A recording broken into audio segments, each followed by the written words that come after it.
Hello to my star family and all you amazing beings. So, today I posted a quote on Instagram, and wow, the responses were mind blowing. And I promised everyone on the feed that I would do a video that relates to sex. All right, before I begin, I want to first say that every single thing that I share, you guys, is just a perspective. All right, when you go quantum, everything is true. So, an example of this would be from one perspective, demons exist and they're malevolent entities that will siphon your energy. All right, they're like bees that will and come and sting you and generate their honey and take your energy. From a different perspective, these demons are angels and they're showing you what you should or shouldn't do. And when you actually listen to that internal guidance, you realize that it was never a demon, it was just an angel saying, no, no, no, no, no, no, no, no, no, no, no, don't do it. Okay, so for instance, you have a man who is receiving a thought that he should watch porn. Well, you can say that that's demonic, or you can say that his angel is saying, hey, you're wanting to do this, and we're asking that you don't do this right now. Am I sharing this right now? So that you guys understand that everything I share is a perspective, and depending on which vibration or vibrational space you're occupying, everything is true. So what we want to do as multidimensional beings is to start rounding up as many perspectives as we can and get out of duality.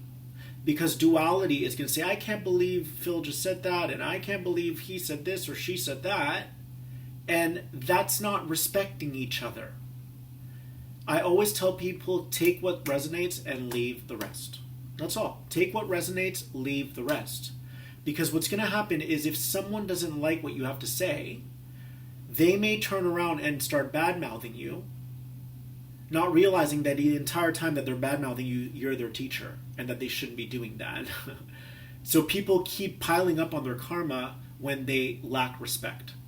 This is about take what resonates and leave what doesn't. It's that simple.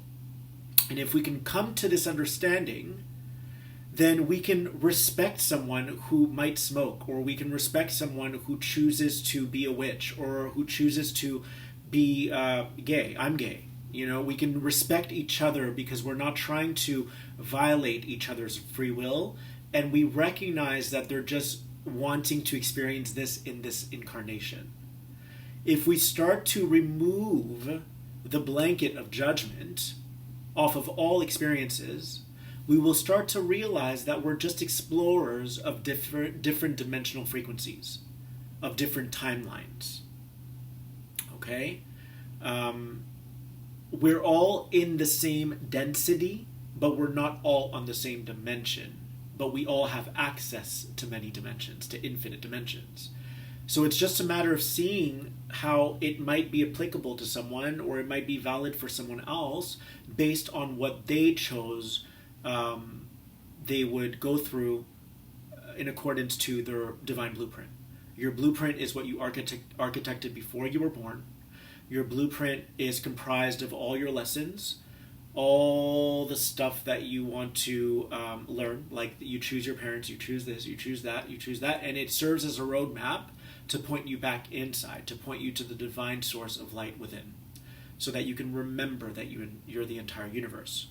And so I'll actually leave it there because I want to tie that last thought with what I'm going to talk about. Sex.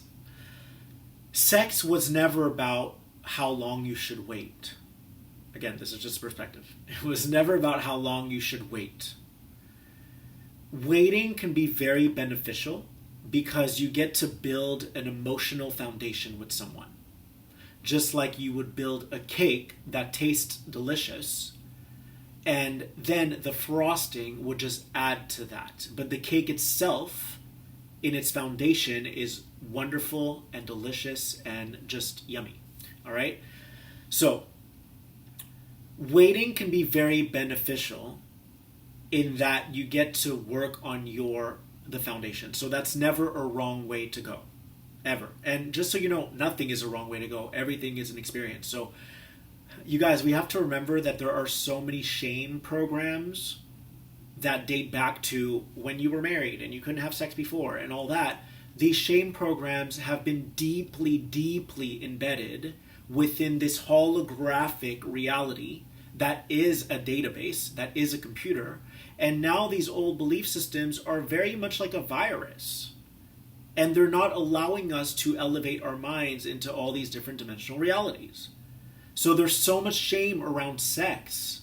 That's because it was shamed for a long time. And now we're coming into our full expression. We're coming into the embodiment of the divine and recognizing that sex is really just like dancing. It's no different. It's what is the intention behind it? Are you using each other?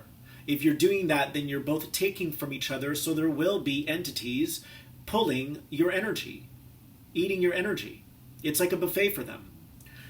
So what I want to talk about today is empowerment and then disempowerment.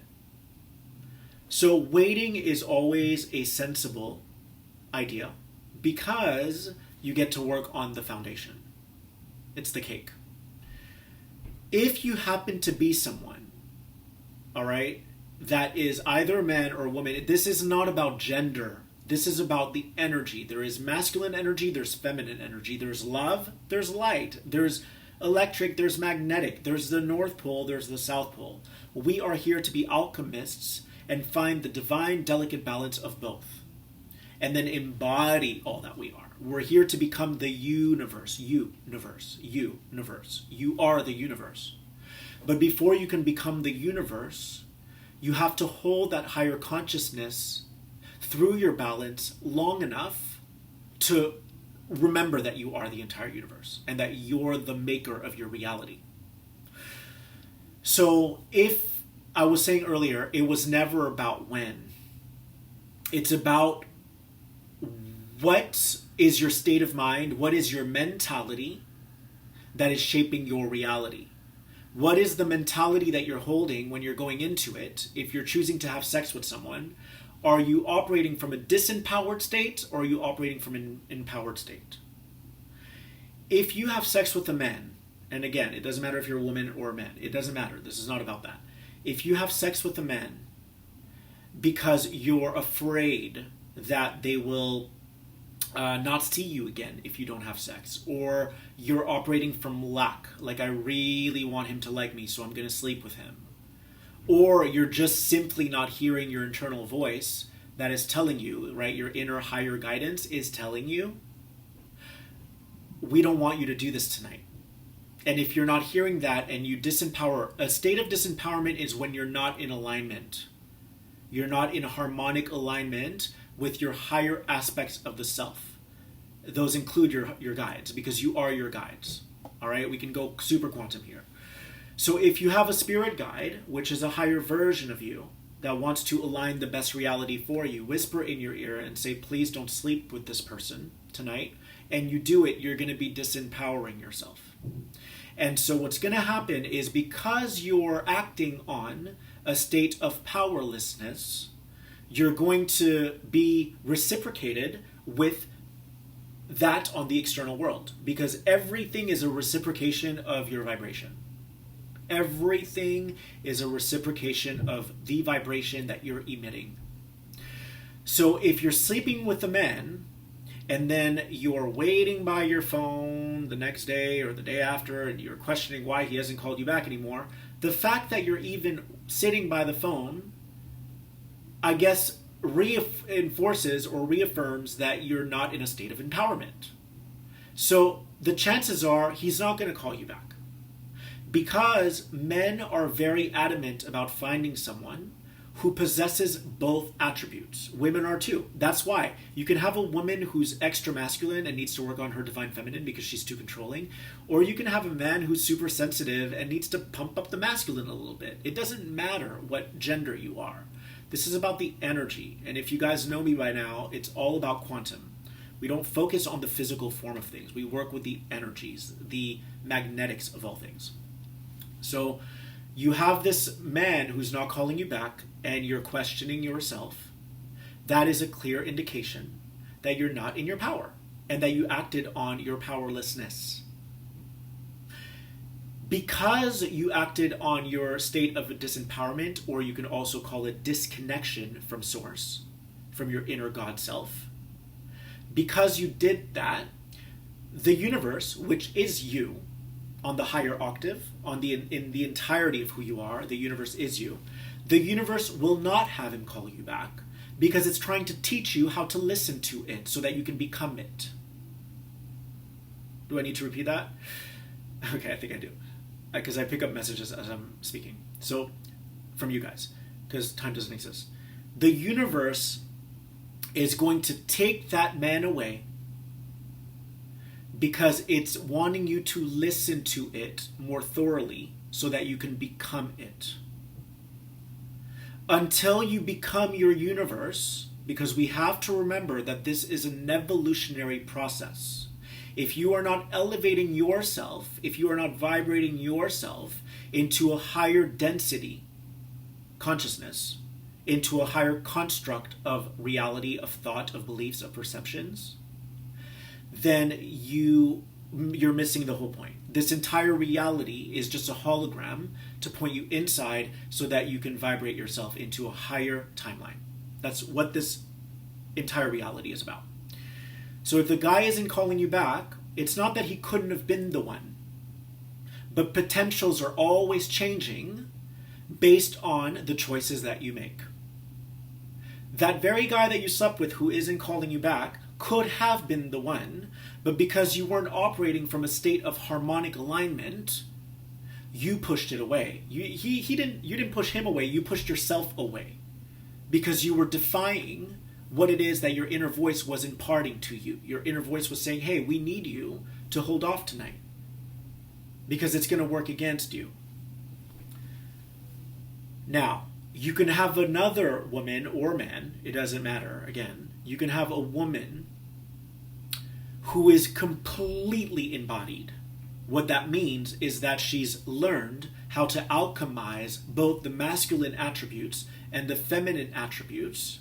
And if she hasn't fully alchemized them, at least she has the awareness, so she's able to observe herself. So she's very aware. Her third eye is open. Even though there may be imbalances here and there, she's able to catch it and reverse it. Flip it and reverse it. So that's awareness. Awareness is the key to unlocking these doors, to unlocking these gateways, to moving ourselves into these different matrices, these higher matrices, which is really just matrix plural for that. So if you have a woman who's in an empowered, embodied state, and she can command her reality because she's become the universe. So she can say, universe, bring me my best reality. I'm waiting for it. And she's demanding because she sees herself as a queen and she sees herself as the universe. There is no separation. Then she can sleep with someone. She can sleep with someone and not have an attachment to the future outcome. When you don't have an attachment to the future outcome because you're so full from within, you end up manifesting what it is that you desire because you're not attached to the outcome. All right, this example just came to me. Say you have an actor in Hollywood. I live in Hollywood, so there are a lot of those. If you have someone who's trying to become an actor, and they're very attached to this role that they're going to be auditioning for, and they're almost reeking of desperation. And then you have someone else who's never acted a day in their life, and they don't care, they're nonchalant, and they go in for the audition just because they're having fun and they really don't care. Who do you think is going to get the role? Okay, so you're on board with me. The person who is nonchalant and doesn't really have an attachment to the outcome is most likely to get the role because energy does not lie. The casting directors on the casting couch are going to be feeling their power that emanates from the depth of their soul. You become powerful and you become embodied like a deity or like a mini god when you own who you are, when you know who you are, when you're so full from within that you don't care about what's going on out there. You really don't care. Everything is just a moment. You're not linear anymore, meaning you don't tie your past with your present with your future anymore to create a timeline.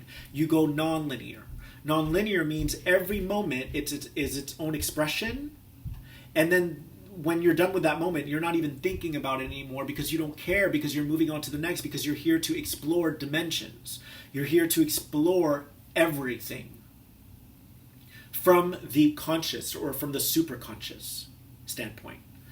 So if you have a woman who sleeps with a man and she's in her full state of empowerment, he will feel that power surging from within and flowing outwardly. He will feel that. Because we're all trying to reconnect, this just came to me now, it's really powerful. Because we're all trying to reconnect to our divine powers, to our mental powers, to our psychic powers, which power is really just your light. Because we're all trying to reconnect to that power, that man is probably going to call her back because he's trying to reconnect to his own power as well. And so when he sees power in someone else, that is very appealing. It's a very appealing trait. So you want to be around people who are powerful because it reminds you of how powerful you are. Or if you're not powerful, you want to be around it because you're like, oh my God, like I want more of this. It's like filling me with so many remembrances, and it's igniting me, and it's really bringing my power forward. So it's being elicited by this person.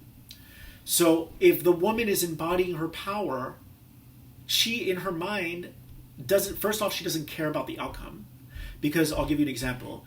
If he doesn't call her back, she is the universe. So if he doesn't call her back, she knows that her universe, which is her, doesn't want him there anyways. So she's not going to be by the phone hoping that he's going to call. She's not going to just stay there and sit there all day waiting till he calls. Because she is the entire universe. So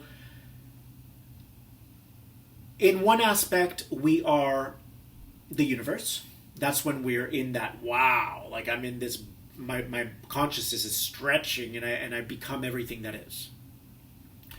And then in another aspect, we're getting guidance from the universe when we're not in that space. And we can switch. It's kind of like if you're a driver and you're driving all your friends to the club, in that moment, you're choosing to be the commander of the ship. You're choosing to take control of your reality.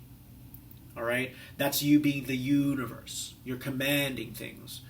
Now, if you're wanting to jump in an Uber and be driven around by someone, and you don't feel like taking the reins that night, then you would be receiving the guidance. You're just having fun. You're playing. You're letting the universe carry you.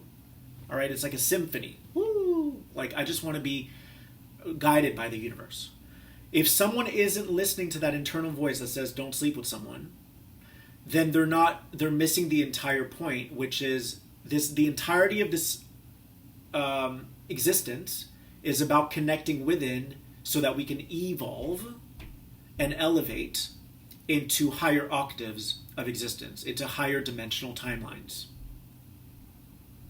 Because the woman who is embodied has already become her universe, she's not hoping for a timeline, she becomes all the timelines. She can bounce around from timeline to timeline. But she already has an inner knowingness, because she's able to see into the timelines, that this guy's going to reach back out to her because she's owning it. She doesn't have an attachment to things. She's not tethered to people. She's become self-sufficient from within. Okay? So, this is the point that I wanted to share. The universe doesn't care about details. The universe couldn't care less if you get a divorce in a week. If it means that the night of your wedding, he starts beating you up, or the woman starts beating you up, whatever, and you go, whoa, what the hell did I sign up for? And you're out of there. The universe will not judge you for that. The universe will not punish you for that. Okay? What the universe cares about is, are you extracting the lessons from the scenarios that you find yourself in? Are you learning? Once you learn, right, because we have to go through different phases of initiation as we're awakening. It never ends, all right? It never ends. We awaken. Sorry, my thing went. We awaken, and then my screen saver went on, so here I am. So once we awaken, it's a constant climbing of the ladder, even though from a quantum standpoint, you don't climb anything because you are everything. But it's just to kind of give you a metaphor. You're climbing these ladders. With every lesson that you learn, you're getting initiated, or you're being handed a new key to a new state of consciousness, to a new space of consciousness as well. So you're given almost access, you can call them passwords, cosmic passwords, galactic passwords, to different corridors within the kingdom of God or Source. So they're going to let you hang out in the kitchen, right, until you learn whatever lesson needs to be learned. So if you're someone who's sleeping with someone out of a state of disempowerment, you're going to keep repeating that cycle over and over and over and over again until you learn the lesson that this is not working for you. And that you either need to stop sleeping with anyone on the first date and really harness your life force. I was celibate for 5 years. And it was the best thing I did because I wasn't forming entanglements with people. Because when you sleep with someone, you're forming an entanglement. You become telepathic with them because they're in your field now. Your fields have shared each other. There's been an energetic exchange. So I would say to that person, learn how to work with your own life force, right? Where you're not exposing yourself to all these entanglements, so that you can work with what's already in your Akashic records, what's already in your family lineage, your pathology, your bloodline, within all your archives, within your libraries. Work with those and shut the world out for a while so that you can really develop a sharp sense of discernment. So that's what I would say to someone who keeps hurting themselves, because really they're the ones disappointing themselves when they sleep with someone expecting the same result or expecting a different result. We can't be hamsters on a wheel.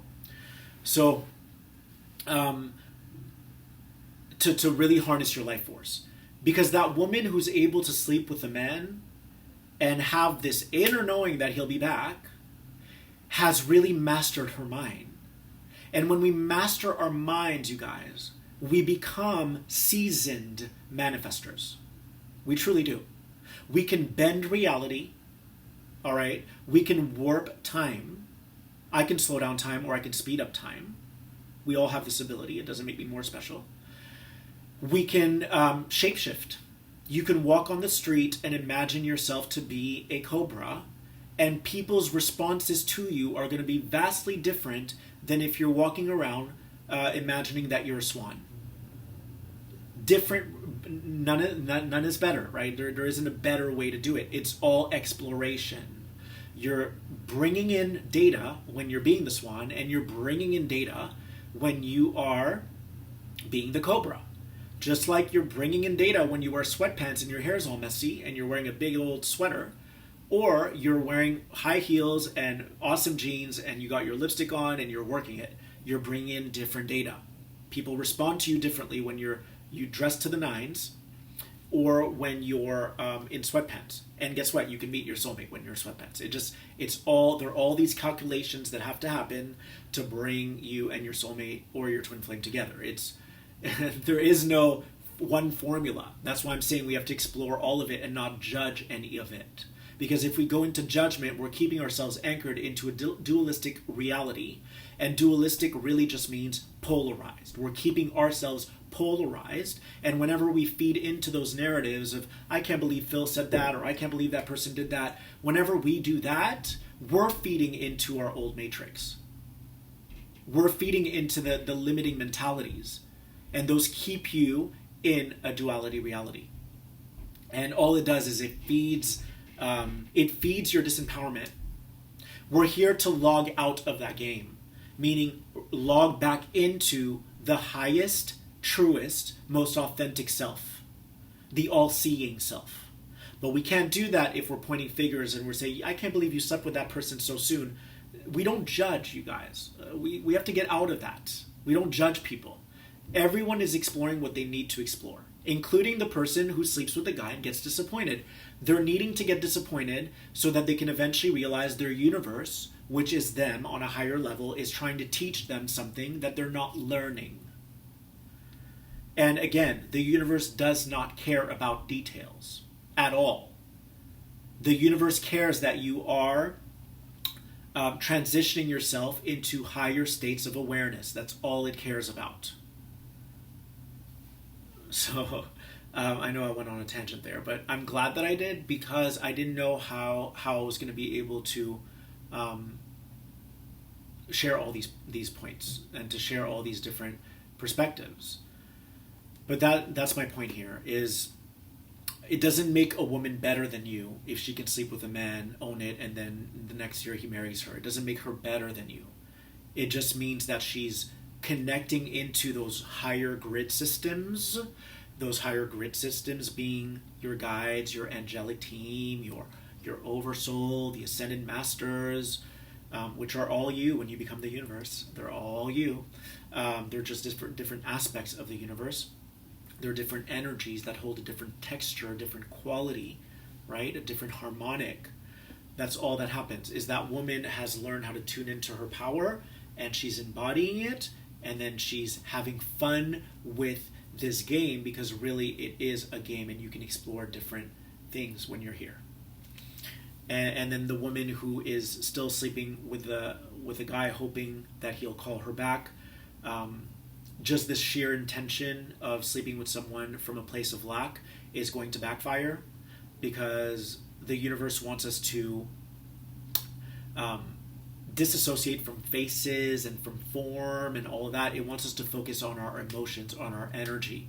That's how you manifest. You don't manifest. If I see it, okay, you see the couch I'm on, I can't turn it orange unless I spray paint it, which I won't do. I cannot turn it orange because it is the materialized version of what was once someone's idea. I cannot change that. It will not change color. But so many of us humans start to get too involved with the physical form. Why didn't that guy call me back? I wanted Robert to call me back. I wanted Melissa to call me back.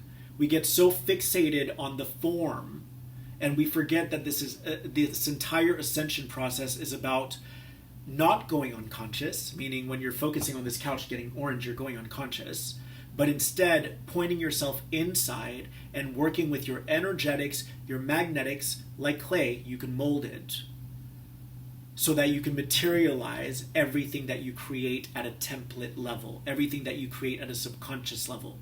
That's when you truly become a master of your reality. That's when you become a master of your matrix. People associate matrix to a negative connotation. It's not negative. The 3D matrix is negative in the sense because it's the entrapment program.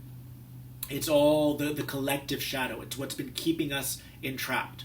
But we all have our individualized matrix. So what I hold in my matrix may have a lot of lessons where I'm still enslaved, but you may not have those lessons because you're not part of that particular. We have a different matrix. But this entire reality is about freeing ourselves from our individualized matrix and reconstructing or rebuilding a new matrix, a 5D matrix and above, a crystalline matrix. So matrix is not a negative word for all of you guys. When you hear it, most of the time, it will signify that it is the matrix, so I get that. It's a lower dimensional construct of consciousness that was designed by man or designed by trickster entities or dark magicians to keep us from experiencing the full range of our DNA.